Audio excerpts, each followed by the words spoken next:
today's video, aakyat kami ni Lolo sa bundok at hahanapin namin si Tarzan. Nagpapaperma nga po ng autograph.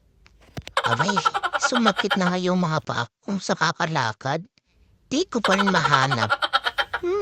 Saan kaya nagtago yung tao yan? Sabi ko nga kay Lolo, magsuot na lang siya ng costume Tarzan. Kunwari nahanap na namin. Ayaw naman, nahiya daw siya. Joke lang.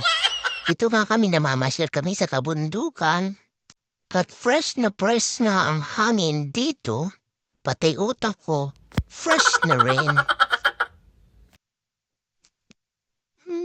Ito naman si Lola. Palakad-lakad, pakinding-kinding pa. Excited lang.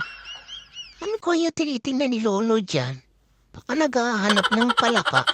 Kokak. Salamat sa panonood.